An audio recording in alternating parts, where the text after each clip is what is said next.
Assalamualaikum warahmatullahi wabarakatuh. Alhamdulillah kita berjumpa kembali ya setelah beberapa hari ya tidak tayang gitu ya. Alhamdulillah, salam semangat. Terima kasih sudah berada di Gamas Channel lagi. Kali ini kita akan belajar tentang penyajian data. Ya, pada tayangan-tayangan yang lain, di video yang lain penyajian data ada yang sudah saya ungkapkan ya, saya sampaikan. Di sini penyajian datanya itu tentang diagram yang belum ada pada sajian-sajian data sebelumnya.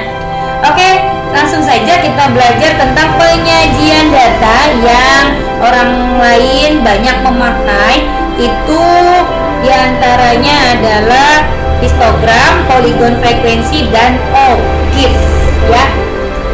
Oke, kita akan lebih mengenal seperti apa histogram, kemudian bagaimana bentuknya polygon frekuensi, dan OGIF itu seperti apa gambarnya gitu ya. Langsung saja kita ke histogram. Sebelum ke histogram, kita terlebih dahulu melihat tabel nilai matematika kelas 12, karena diagram itu harus diambil dari data. Jadi saya sajikan datanya dalam bentuk tabel. Ini data-datanya, data nilai matematika kelas 12 ya. Ini data-datanya.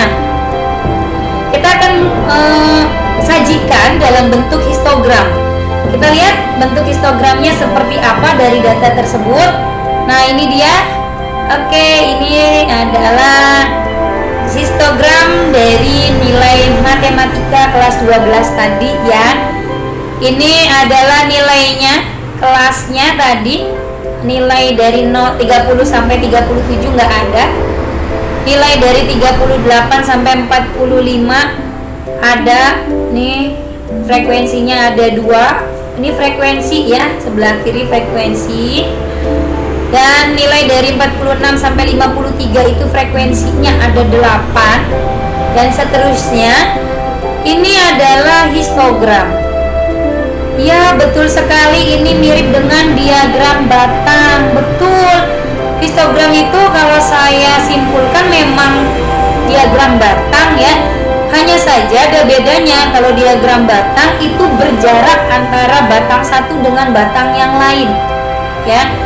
Jadi batang yang pertama dengan batang yang kedua tuh punya jarak, punya gap ya. Kalau pada histogram, diagram batangnya itu tidak punya jarak, nempel dari batang satu ke batang yang lainnya tuh nempel, nggak punya gap, intinya nggak punya jarak. Itu yang disebut dengan histogram. Bentuknya seperti ini. Itu nggak ada jarak. Untuk lebih jelasnya kenapa tidak berjarak ya, kemudian bentuknya kenapa jadi seperti ini, itu bisa nanti di tayangan-tayangan yang lain bagaimana membuat histogram. Kali ini hanya saya tampilkan bagaimana sih bentuk sajian data histogram ya, seperti ini ya, seperti diagram batang tapi tidak punya jarak antara batang satu dengan batang yang lain. Makanya subscribe Gamas Channel supaya bisa mengikuti video-video selanjutnya. Mudah-mudahan dapat membantu ya. Amin ya robbal alamin. Oke, ini bentuk histogram beres. Ini adalah sajian data, bentuknya histogram. Oke, kita ya ke bentuk yang lain. Polygon frekuensi. Kenapa saya tulis histogramnya? Coba lihat tampilannya. Oh, ada histogramnya, betul. Dimaksudkan apa?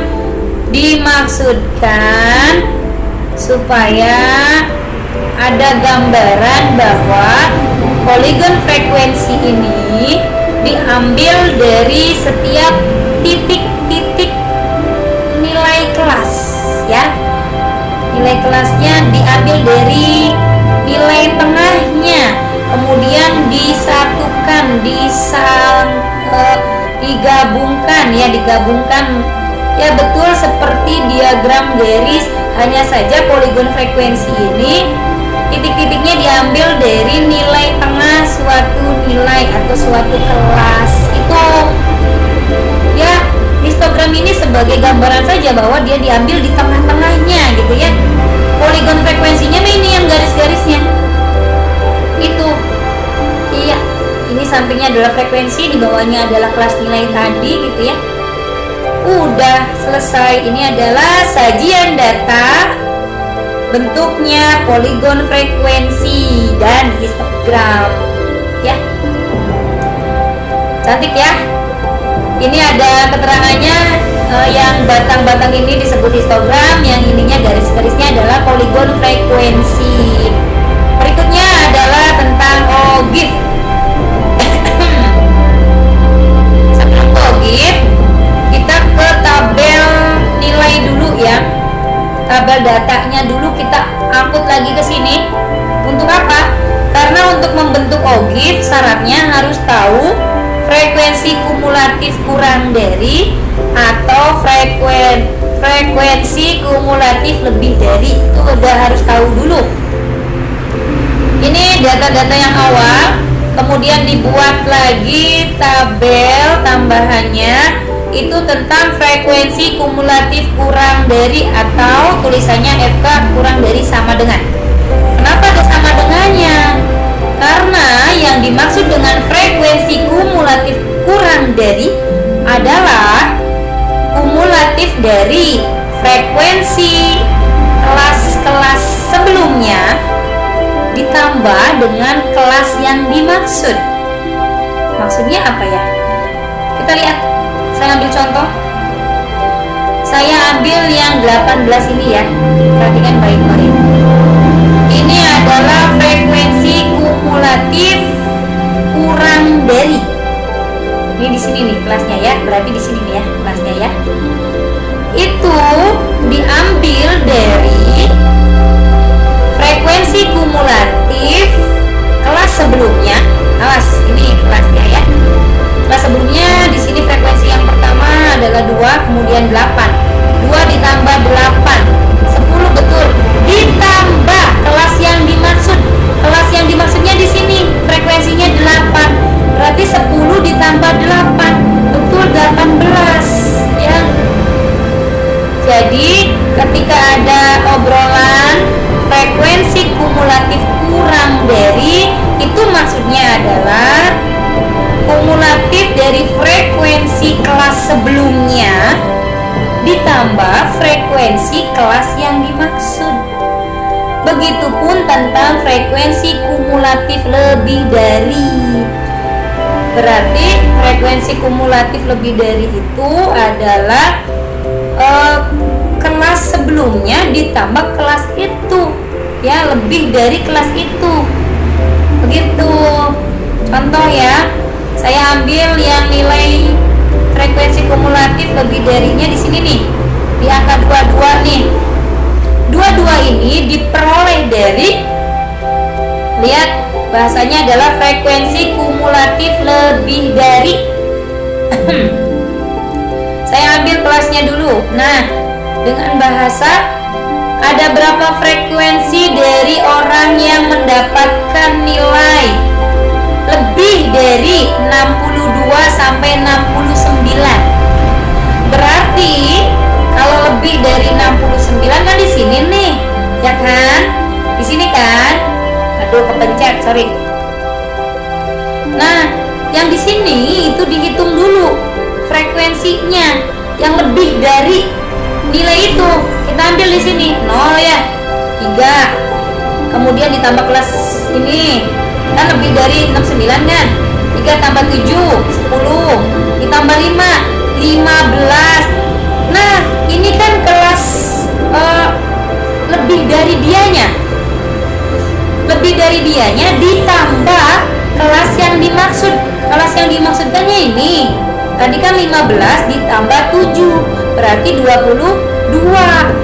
Nah, hasilnya ada 22. Ini disebut dengan frekuensi kumulatif lebih dari.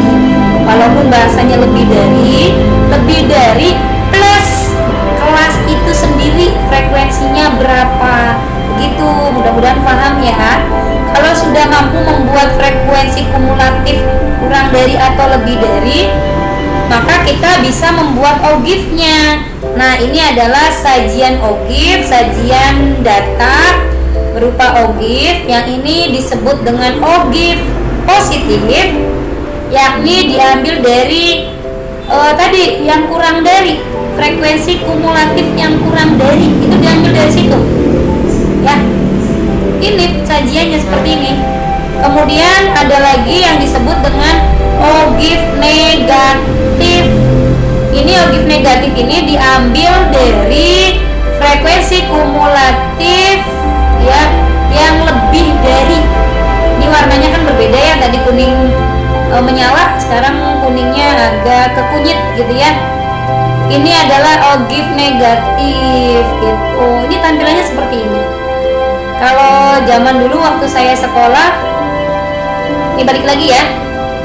Kalau OGIF positif itu kayak S. Nah, tampilannya kayak S gitu ya. Walaupun mendatar ataupun berdiri itu mirip-mirip S gitu ya. Itu OGIF positif. Nah, saya ingat-ingatnya ya ada S-nya ya, positif S. Ini adalah OGIF positif. Ingat-ingatnya itu, walaupun maknanya bukan itu ya. Kemudian OGIF yang negatif ya begini, kebalikan dari S ya. Negatif nggak punya kata S, nggak ada huruf S, jadi ya bentuknya seperti ini, OGIF negatif. Itu adalah sajian-sajian data yang berupa OGIF ya. Oke. Oh, pragat, semoga bermanfaat. Nah, tatimil hamdalah, alhamdulillah. Wassalamualaikum warahmatullahi wabarakatuh. Terima kasih.